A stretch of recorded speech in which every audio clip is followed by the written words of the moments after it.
Hi medias. இங்கே நிறைய பேர் அவங்களுக்கு பிடிச்சிருக்கு அப்படிங்கிறதுக்காக சந்தோஷமாக வாழ மாட்டேன்றாங்க. அடுத்தவங்க என்ன சொல்லுவாங்களோ அவங்களுக்காக இப்படி நம்ம வாழணும் அப்படின்னு தான் அவங்க லைஃப்பை வந்து மாற்றிக்கிறாங்க. இது உண்மை அப்படின்னா மறக்காமல் லைக் பண்ணிவிட்டு கமெண்ட்டில் சொல்லுங்கள். இன்றைக்கி நைட் நம்ம வீட்டில் என்ன சாப்பாடுன்னு பார்த்தீங்கன்னா தட்டைப்பயிர் சாப்பாடும் அப்பளமும் பொரிச்சிருக்கேன். குழந்தைங்களுக்கெல்லாம் சாப்பாடு ஊட்டி விட்டுட்டு ஹோம்ஒர்க் என்ன கொடுத்துருக்காங்கன்னு எடுத்து செக் பண்ணிகிட்டு இருந்தேங்க. இதில் வந்து பார்த்திங்கன்னா தம்பிக்கு வந்து இன்றைக்கி எக்ஸாம் நடந்திருக்கு. அதுவும் இல்லாமல் ஃபஸ்ட் எக்ஸாமே வந்து பார்த்திங்கன்னா ஹிந்தி தான் நடந்திருக்கு. நேற்றே நான் செக் பண்ணி பார்த்துட்டேன். வீடியோ எடுத்துகிட்டு போடணும் அப்படின்னு நினச்சேன். நான் வந்து மறந்துட்டேன்.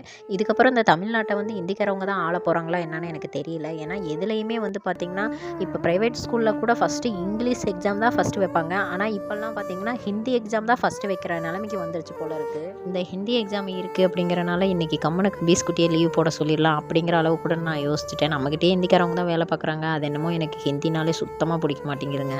சரி கபீஸ்குட்டிக்கு அப்படியே ஹோம்ஒர்க் சொல்லி கொடுக்கலாம் அப்படின்னு சொல்லிட்டு எல்லாமே எடுத்து ரெடி பண்ணி வச்சிட்டேங்க. என் சின்ன பையனுக்கு வந்து பார்த்திங்கன்னா அந்த 1 2 3 சொல்லி தரது எழுதி தரது அந்த புக்கு வந்து பார்த்திங்கன்னா வாங்கியிருந்தேன். அதை அவனுக்கு வந்து பார்த்திங்கன்னா 0வும் 1ம் வந்து சொல்லி கொடுத்துருக்கேன். அதே மாதிரி வந்து கரெக்டாக போடுறான். ஆனால் கொஞ்ச நேரம் மட்டும்தாங்க அதை வந்து எழுதுறான்.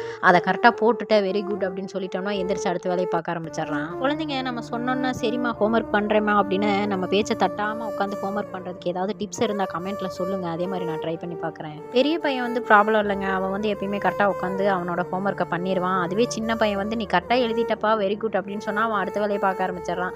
அவன் கரெக்டாக எழுதி நீ தப்பாக தான் எழுதியிருக்க அப்படின்னு உட்கார வச்சு மறுபடியும் அதை வந்து எழுதவும் சொல்ல எனக்கு கஷ்டமாக இருக்குது. கரெக்டாக எழுதினோன்னா எப்படா தப்பாக எழுதியிருக்கேன்னு சொல்கிறது அப்படின்னா அப்புறம் நம்ம தப்பாக எழுதியிருக்கோன்னு சொன்னோம்னா மாற்றிடுவானோ அப்படின்னும் பயமாக இருக்குது. அதனால் நீங்கள் உங்கள் குழந்தைங்களுக்கெல்லாம் எப்படி சொல்லி தரீங்க அப்படின்னு சொல்லி மறக்காமல் கமெண்ட்டில் சொல்லுங்கள். அதே மாதிரி நானும் ட்ரை பண்ணி அவங்களுக்கு சொல்லி கொடுக்குறேன். என்னோட அடுத்த வீடியோவில் ஒரு முக்கியமான விஷயத்தை ஷேர் பண்ணுறேங்க. வேறு எதுவும் இல்லை, என்னோட யூடியூப் சேனலை பற்றி தான். இந்த வீடியோ வந்து உங்களுக்கு பிடிச்சிருந்துச்சி அப்படின்னா மறக்காமல் லைக் பண்ணிவிட்டு சேனலை ஃபாலோ பண்ணிக்கோங்க. தேங்க்யூ ஃபார் வாட்சிங்.